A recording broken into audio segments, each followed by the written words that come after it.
Manhã da Globo, com Roberto Canásio.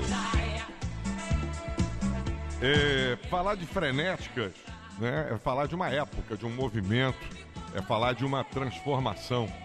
Essas mulheres vieram com uma proposta que mexeu, talvez mais do que todos nós pudéssemos imaginar. Nem elas talvez imaginassem tanto, mas foi uma fase. Frenéticas. Mulheres diferentes entre si, tinha de todos os tipos. Mulheres altas, magras, mulheres gordas, enfim, mulheres brancas, negras, mulatas, bonitas, não tão bonitas. Quer dizer, era uma mixagem de mulheres, mas que no conjunto da obra se transformava numa coisa absolutamente diferente de tudo até então. E entre essas frenéticas, muitas até hoje são conhecidas e lembradas por todos nós. Mas tem uma que particularmente, você é minha amiga, que é um amor de pessoa, é um doce. Ela está aqui hoje porque ela acaba de lançar um livro. Lidoca, muito bom dia. Bom dia, Canásio. É um prazer muito grande eu estar aqui. Um beijo para todos os ouvintes. Eu sempre te admirei muito como a pessoa que você é e o grande comunicador. Então, para mim, vir aqui é sempre uma festa.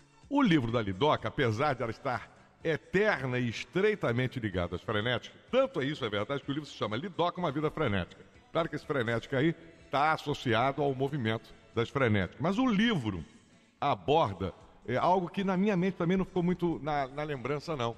Eu me lembro dos dizicroquetes homens, mas eu não me lembrei, agora resgatada pela Lidoca através dessa obra, eu não me lembrava do movimento das dizicroquete mulheres. Dizicroquetas. Tá, a dizicroquetas, ainda por cima no feminino. Uhum. Elas surgiram antes ou depois?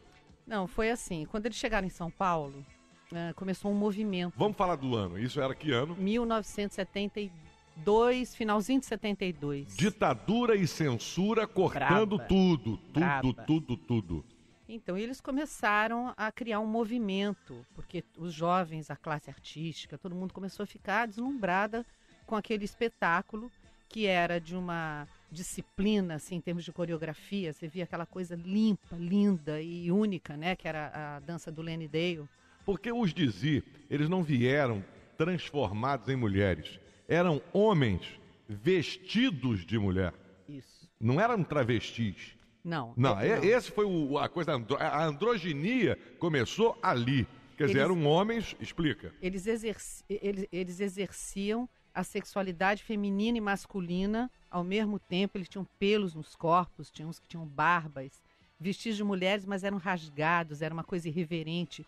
Eles criticavam, satirizando o poderio norte-americano, a igreja, o nazismo, enfim, tudo aquilo. Era contra a cultura mesmo. Totalmente, quebrando barreiras. Então, as pessoas da época, tanto que hoje, o documentário feito pela Tatiana Issa e Rafael Álvares, o ano passado, se tornou o documentário mais premiado da história do documentário no Brasil. Que foi um documentário sobre prêmios, os Dizi. Sobre ele, chama Dizicroquetes, com prêmios assim nacionais e internacionais. Quem foi a Nova York, na mostra no MoMA, disse que eles ficaram 3 horas de pé aplaudidos.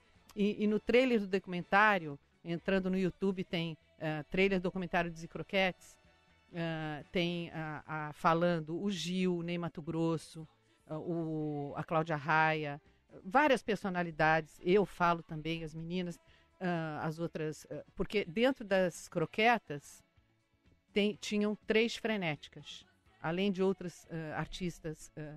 Para que as pessoas possam, pelo menos, acompanhar com mais emoção, cite 4 nomes que você repute dos mais populares entre os dizicroquetes que estão aí no cenário artístico até hoje. Olha, que tem 5 vivos, porque morreram 8, né? Eram 13.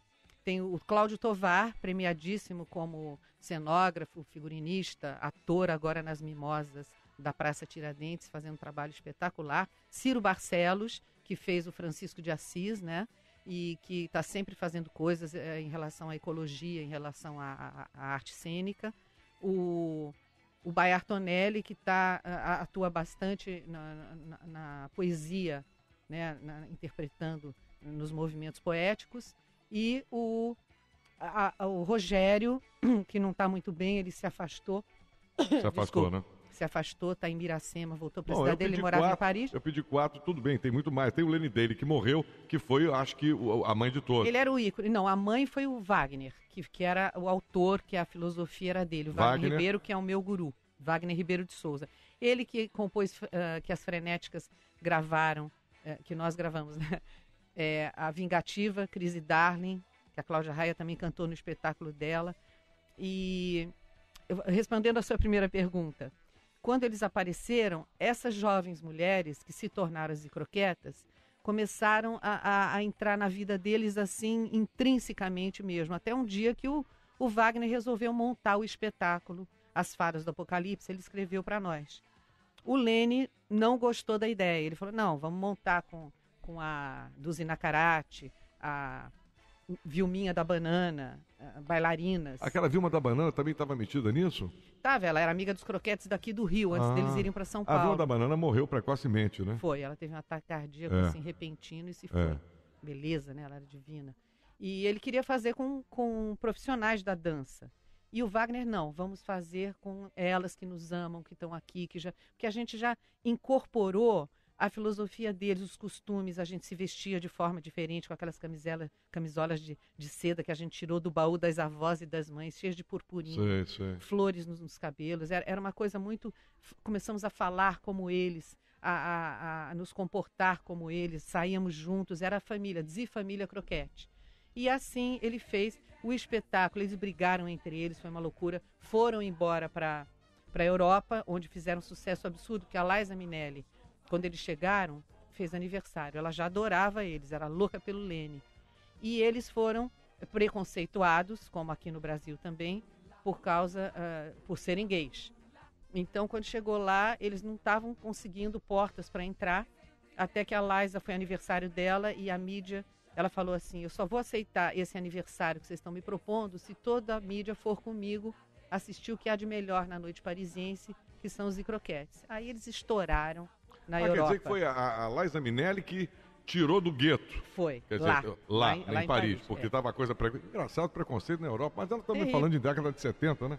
E aqui, a ditadura aqui deixou rolar solto, um bando de gay, não estavam nem aí. E não entendiam, porque não a ditadura sabiam a influência. Não sabiam o que aquilo era. Aquilo era um negócio muito forte. Muito. Que mexeu com muita gente. Demais. Quer dizer, como toda ditadura é burra, não entende as entrelinhas. Então achou que, isso é um bando de viado.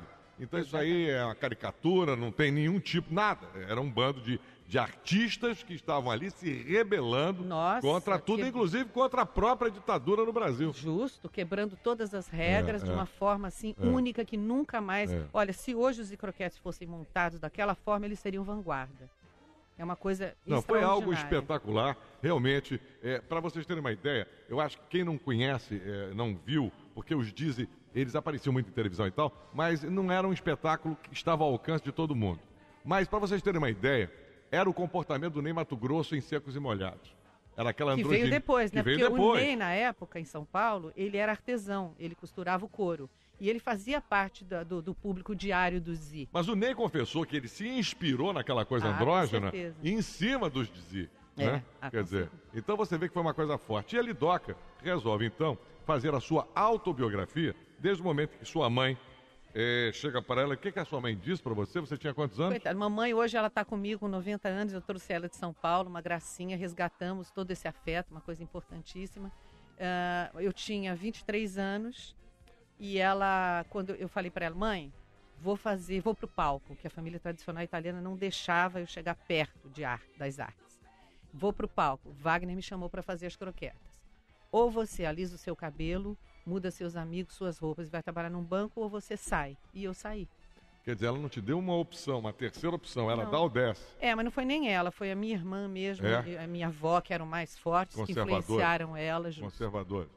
Então, você vê que a vida da Lidoca já foi uma opção, uma escolha, e ela se manteve... Eu saí com a maior certeza, com muita alegria por estar, até agradeço a elas hoje, porque eu estou hoje aqui, tenho a minha bandoca, né? Eu sou uma empresária de sucesso, o Brasil inteiro vende a minha bandoca, bandoca.com com C, tá bom? A bandoca é uma bandeja que hoje é muito copiada, mas é criação da Lidoca, é um travesseiro, para descrever no rádio, é uma almofada para você entender, uma almofada tipo um travesseiro, claro que muito bem feito, com um tecido bonito, e em cima, acoplado, preso uma bandeja. Então, essa bandeja, ela se molda ao colo das pessoas.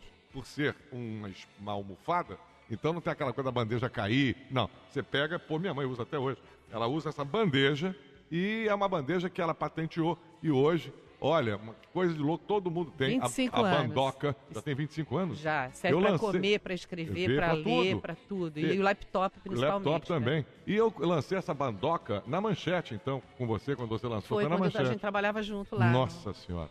Bem, deixa eu dizer uma coisa. O papo com a Lidoca é interminável, mas eu não pude ir no lançamento. Houve um problema que me impediu, mas a Heloísa foi me representando. Heloísa que tem um carinho, um amor especial, tanto quanto eu, pela Lidoca. Houve o lançamento essa semana de Lidoca, uma vida frenética. Uma trupe de jovens mulheres se aventura no movimento contracultural de Z Croquettes, no caso, as croquetas. Lidoca. Aí tem um site do Quem livro. quiser o livro. Então, vou falar pro Flávio, Cláudio Soares, que está aqui, que é o responsável, o editor do livro da Lidoca. Cláudio, muito bom dia. Bom dia, Canásio. Quem quiser o livro da Lidoca, como é que faz? Bom, ele foi lançado essa semana e já pode ser encontrado em algumas livrarias, né? Travessa, na Loja Singular. Próxima semana a gente está fazendo o lançamento em São Paulo e aí já entra no circuito maior. No circuito maior. Você que teve a responsabilidade de editar esse livro? Na verdade, esse livro ele começou há algum tempo atrás, quando eu ainda era editor na Ediouro. Eu fui o e-publisher lá, responsável por projetos digitais. Então, assim, quando a Lidoca trouxe a ideia, eu achei muito interessante, porque eu acho assim que a década de 70 ainda está muito mal contada em termos de história nas